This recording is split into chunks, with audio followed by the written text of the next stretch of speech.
The great hall of the Queen's court shone with silver light. Its tall windows stretched high, catching the morning sun and scattering it across the polished floor.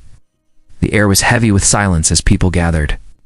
Men in fine robes stood shoulder to shoulder, while guards in shining armor lined the walls. Everyone had come to witness the princess, and though no one knew what she was about to do, they all felt it would be something that would echo for years.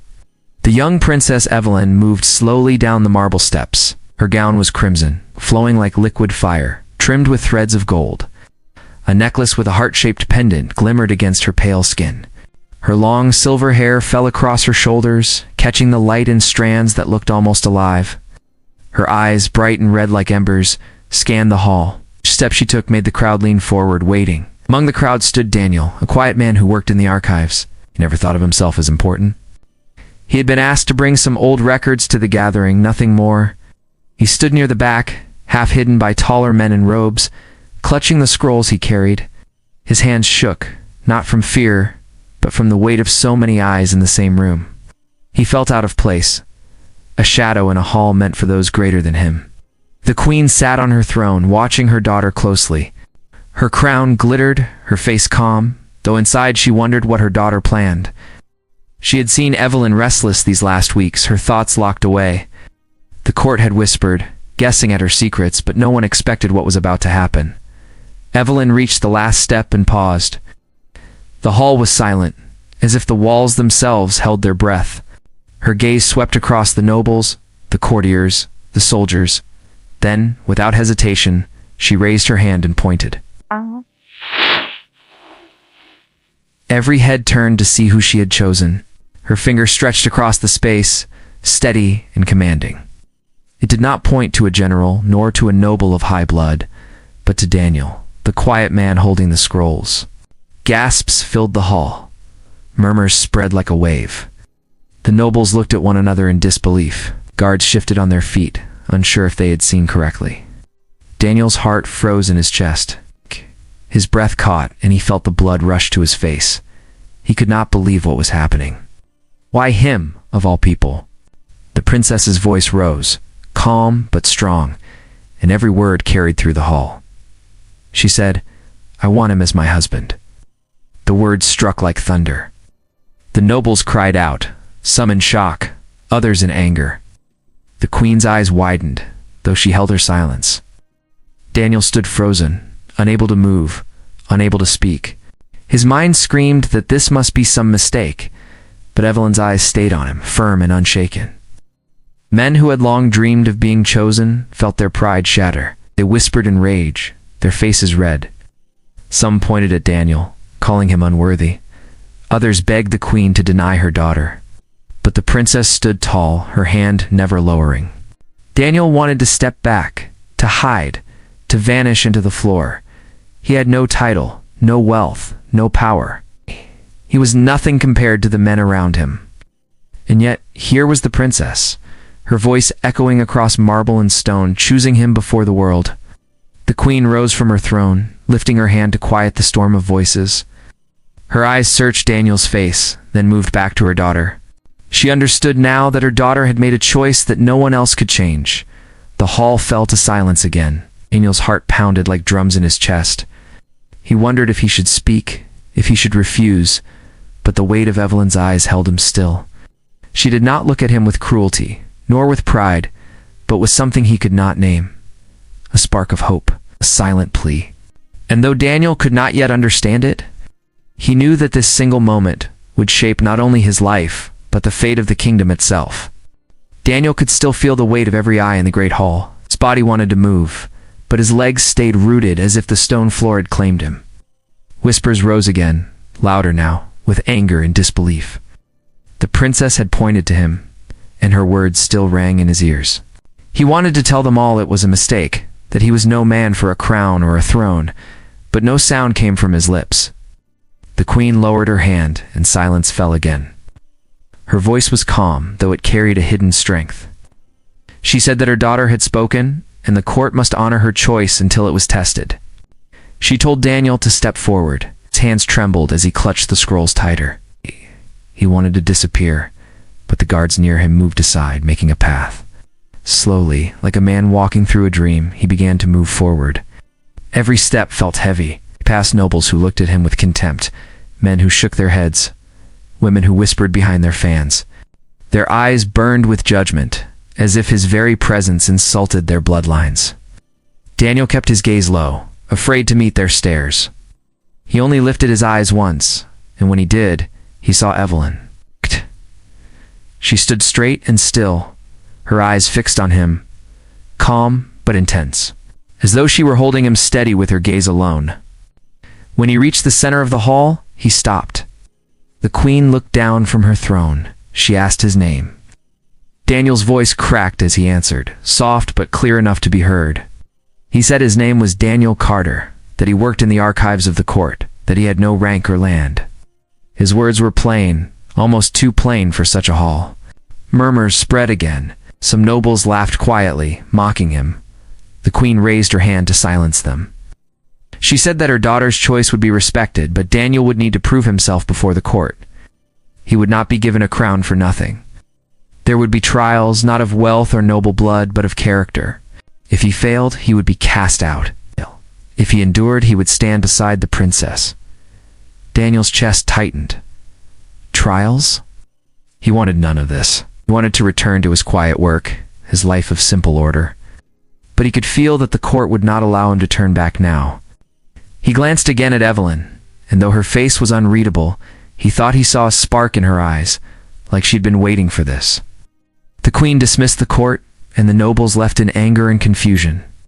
Daniel remained where he was, unsure if he should move. When the hall was almost empty, Evelyn stepped closer. Her gown flowed across the floor, her necklace catching the last rays of light. She stopped before him. For a moment neither spoke. Daniel felt his throat dry, his hands still shaking. Finally he whispered, asking why she had chosen him. Her voice was soft but steady. She told him that he was different, that he carried no pride and no hunger for power. She said she needed someone who could see her not as a crown or a title, but as a person. Daniel was stunned. He wanted to argue, to say she was wrong, but her eyes silenced him again. Before he could answer, guards stepped forward and announced that the first trial would be prepared. They told Daniel he had only a day to rest before it began. He did not even know what the trial was, only that the entire court would be there to watch. His stomach twisted, and he wished he could wake from this dream. That night, Daniel lay awake in a small chamber given to him near the hall.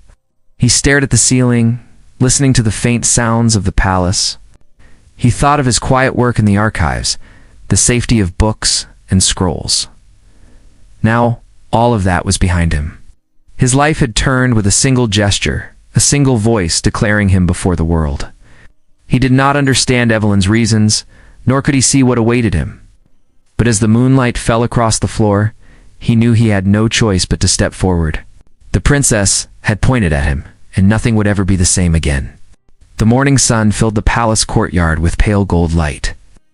Long shadows stretched across the stone floor as the nobles gathered again, their voices sharp and restless. They had come to see the first trial, and many were eager to watch Daniel fail. Men with proud faces stood tall in their robes, whispering to one another that a commoner could never endure what lay ahead. Some even smiled with cruel amusement, waiting for his fall. Daniel walked slowly into the courtyard, his heart heavy with fear. His steps echoed against the stones, louder than he wished. He wore no armor, no fine robe, only plain clothes that marked him as what he was. His eyes darted to the crowd and he saw nothing but cold stares.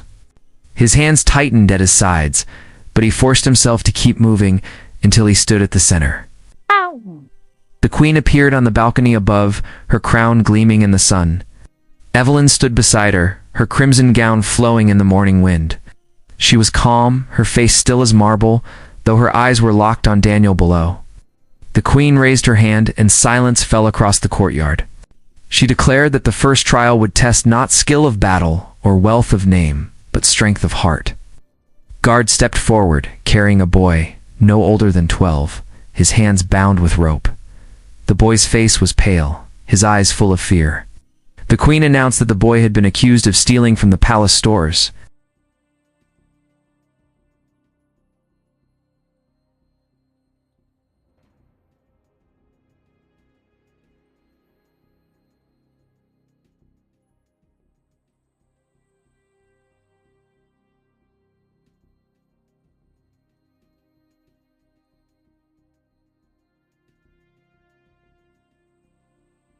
If he allowed the boy's exile, he would be called heartless and unworthy of the princess.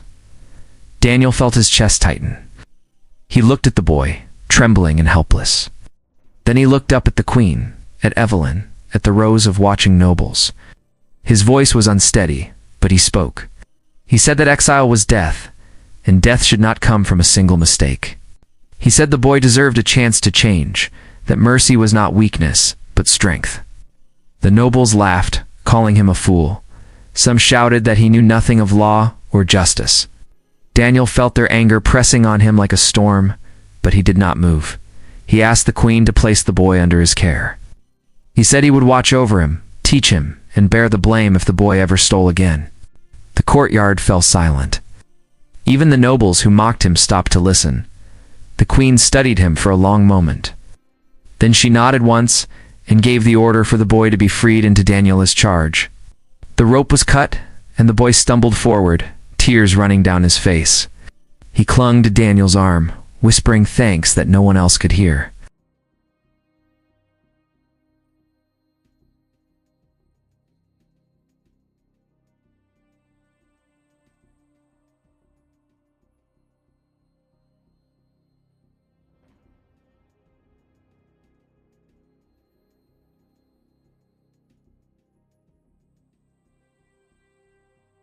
Daniel's knees felt weak, but he stood tall, the boy still holding on to him. He looked up at the balcony. Evelyn had not moved, but for the first time her lips curved into the faintest smile. It was small, almost hidden, but it was enough to steady him. When the courtyard emptied, Daniel walked back to his chamber with the boy by his side. He knew the nobles hated him more now, that they would work harder to break him in the next trial. But he also knew something had changed. He had chosen mercy when they demanded cruelty, and he had not fallen. That night he sat in silence while the boy slept on a small bed nearby. He thought of the princess again, of the strange fire in her eyes, of the way she had not looked away when he spoke. He wondered why she had chosen him, and if he could ever live up to the weight of her choice. The trials had only begun, but Daniel felt the path before him. It was not power or glory he sought, but a truth that reached deeper than any crown. The days that followed were heavy with whispers. Daniel could feel the eyes of the court everywhere he went. Servants paused in their work when he walked past. Guards frowned as if he did not belong. Nobles spoke in low voices, their laughter sharp, their words meant to wound. The act of saving a single boy had set him apart, not as a hero, but as a fool in their eyes. Yet deep inside, Daniel felt a strange calm. He had done what he believed was right, and he could not take it back. Evelyn, the princess, remained quiet. She never explained why she had chosen him, nor did she try to ease his doubts. She watched from a distance, her crimson eyes steady, her face unreadable. But Daniel sensed something in her gaze, a silent approval, as if she had seen the truth in his choice. The queen called the court together again for the second trial. The hall filled once more with nobles eager to see Daniel stumble. This time the trial was not about mercy, it was about courage. At the center of the hall stood a tall man dressed in dark robes. His voice was strong as he told the court that Daniel must face a challenge of fear. Before him lay a heavy wooden box, bound with iron chains. The man said inside was nothing of magic or trickery, but something that would test Daniel's will. The chains were unlocked, and the lid was lifted. Inside the box were serpents, their bodies coiled and moving. Their scales glistened in the light, and their tongues flickered in the air. Gasps spread across the hall. The task was simple, the man declared. Daniel must place his hand inside the box and hold it there without pulling away. If he withdrew before the time was done, he would fail. Daniel's chest tightened. His stomach turned at the sight of the serpents. Every instinct screamed to step back. He hated the thought of their fangs, of the sharp bite that could end him. The nobles smiled, certain they would watch him run. The queen gave the signal, and the trial began. Daniel stepped forward. His legs felt heavy, his palms wet with sweat.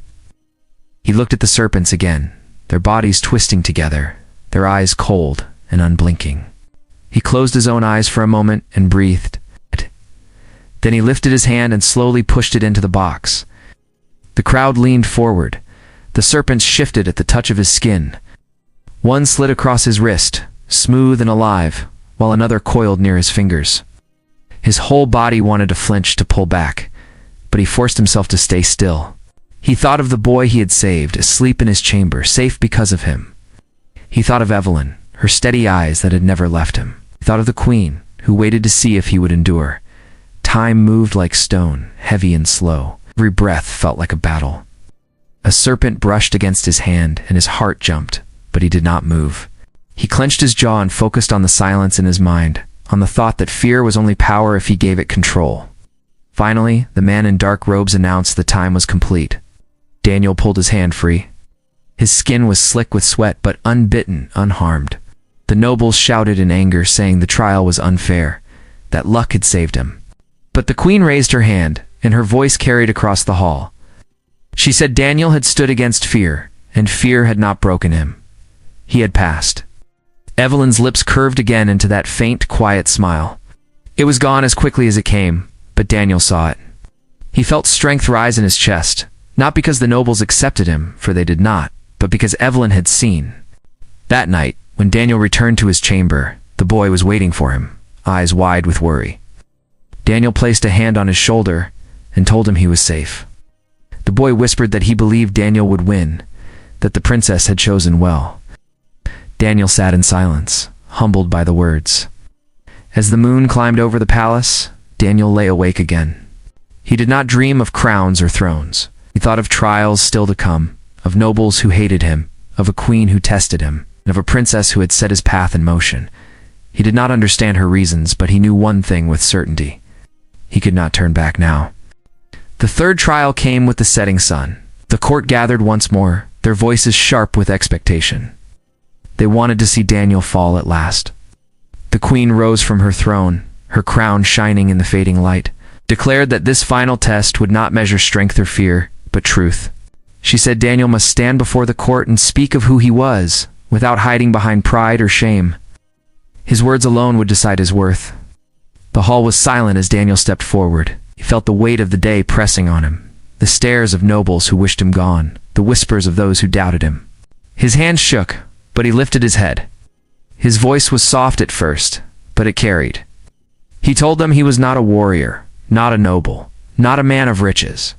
He spoke of his life in the archives, where he spent his days among books and scrolls, learning of the past. He said he had no power but honesty, no strength but the will to stand when others doubted him. Some laughed at his words, but others fell silent. He spoke of the boy he had saved, saying mercy mattered more than fear. He spoke of the trial with the serpents, saying courage was not the absence of fear, but the choice to face it. He said he did not seek a crown, nor the hand of a princess, but he would not turn away from the path placed before him. The Queen watched without a word. Evelyn stood at her side, her eyes fixed on him, her face unreadable. When Daniel finished, the hall was filled with quiet. Nobles shifted uneasily, some frowning, some thoughtful. For the first time, their voices did not rise in anger. The Queen stood and spoke. She said, Daniel had been tested in mercy, in courage, and in truth, and he had not failed. She turned to her daughter and asked if this was truly her will. Evelyn stepped forward, her crimson gown trailing behind her. She looked at Daniel, her red eyes steady, and she said once more that he was the man she had chosen. The hall erupted. Some nobles shouted in protest, their faces red with rage. Others argued that tradition was broken, that a commoner could not rise so high. The Queen raised her hand, her voice calm but final. She said her daughter's choice would be honored, and the court would bow to it. Daniel felt the world spin around him. He wanted to speak, to refuse, to say he was not worthy. But Evelyn reached for his hand, her fingers cool against his. She looked into his eyes, and for the first time, he saw no mask, no shield. He saw a girl who had carried loneliness in silence, who had chosen him not for power, but for the strength she saw in his heart. The anger of the nobles faded into the background. The great hall seemed smaller, the noise distant. All Daniel could feel was her hand in his. He did not know if he could live up to the weight of this choice, but he knew he would not run. He bowed his head slightly, not as a servant, but as a man willing to walk beside her. The Queen's voice rang out one last time, declaring that the trials were complete. Daniel Carter, a man with no name of honor, would stand at the side of the princess. The hall fell into silence, not of peace, but of surrender. The nobles knew the choice could not be undone. That night, the palace was lit with torches. Music drifted through the halls, though much of it carried no joy. Many nobles left in anger, but the people outside whispered of hope. They spoke of a man who had no power, but had won through mercy, courage, and truth. They spoke of a princess who had pointed not to the strongest or the richest, but to the one who saw her as she was. Daniel stood beside Evelyn on the balcony, the city below glowing with lanterns, felt the night air on his face, his hand still holding hers. He had not sought this path, but he could not deny it now. The princess had chosen him, and together they would carry a weight greater than crowns and thrones. And in that moment, as the moon rose high and the court behind them whispered in silence, Daniel knew his life had changed forever.